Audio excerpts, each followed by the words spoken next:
Todas as refeições anteriores ao voo nas missões Apollo 1961 e 1972 eram especialmente montadas visando a nutrição, as calorias e, crucialmente, o que os médicos chamam de baixo resíduo. Em outras palavras, são dizer refeições com baixo teor de fibras, para que os astronautas não precisassem do banheiro por um bom tempo após a decolagem.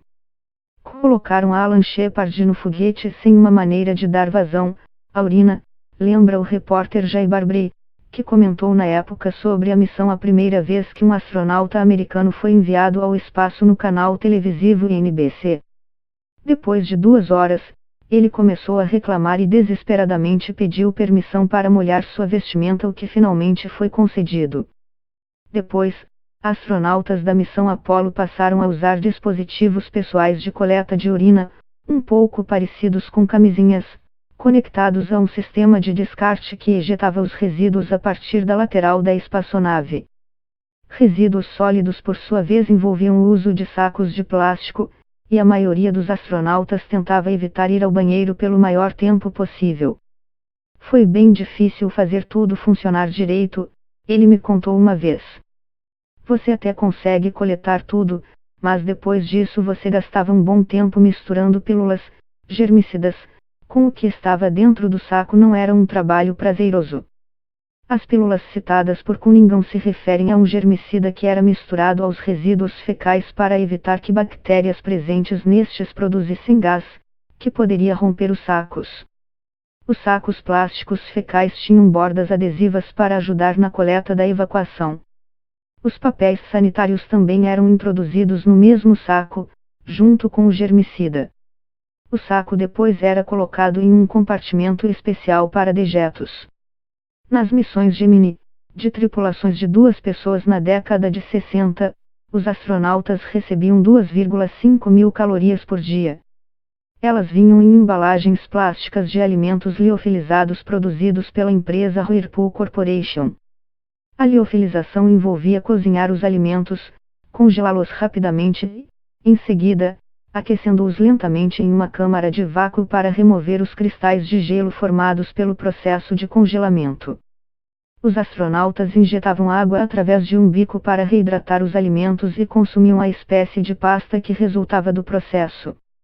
As refeições eram mais saborosas do que a comida em tubo provada pelas missões Mercury, e incluíam delícias como carne e molho, mas a água era fria, o que tornava os pratos frequentemente menos apetitosos. Na primeira missão Gemini, a Gemini 3 em 1965, John Young criou um pequeno escândalo e a única mancha em sua carreira exemplar de astronauta ao contrabandear um sanduíche de carne enlatada a bordo. O que começou como uma piada ameaçou causar um problema sério para a espaçonave, pois havia o temor de que as migalhas interferissem em seus circuitos. Durante as missões Apollo, quando os astronautas podiam fazer alguns exercícios limitados na cápsula e mover-se na Lua, os nutricionistas da NASA aumentaram a ingestão diária de calorias para 2,8 mil. Não só os alimentos eram mais saborosos, como já havia água quente disponível na nave. As refeições não precisavam mais ser sugadas por um canudo, os astronautas podiam até comer algumas delas com uma colher. As despensas das espaçonaves ficaram cada vez mais repletas de lanches, apesar das porções serem contadas. Havia, por exemplo, bolachas de queijo, bolos de chocolate e abacaxi e até pacotes de chiclete. As missões a partir da Apollo 15 também incluíam as menos atraentes barras alimentícias categorizadas por nutrientes. Precursoras das barrinhas nutricionais de hoje, estas eram posicionadas dentro dos capacetes, ao lado da válvula que dispensava água, para que pudessem ser mordidas pelos astronautas durante caminhadas na Lua. Isso permitia-lhes ingerir água e comida durante as suas longas expedições na superfície lunar. Apesar da variedade e do aumento das calorias na dieta dos astronautas, muitos deles perderam peso durante as missões. Neil Armstrong perdeu 4 quilos na Apollo 11, o comandante Jim Lovell perdeu 6 quilos na Apollo 13, em parte devido à desidratação decorrente do racionamento de água. Conforme as décadas foram passando, o cardápio melhorava. Os astronautas de hoje comem uma dieta quase normal, Apesar da ausência de frutas e legumes frescos e iguarias que só chegam quando naves de suprimento atracam. No Natal de 1968, a tripulação da Apollo 8 cumpria a missão de orbitar a Lua. Na data, os astronautas abriram um pacote surpresa do chefe de operações Dick Slayton.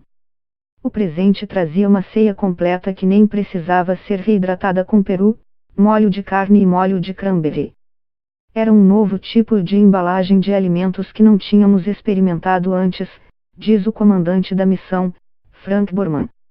Tivemos a nossa melhor refeição no voo no dia de Natal. Fiquei muito feliz por comer o peru, os molhos e todo o resto. Se algo tivesse dado errado, seria culpa do conhaque, então trouxemos para casa, diz ele. Não sei o que aconteceu com o meu, provavelmente vale muito dinheiro agora.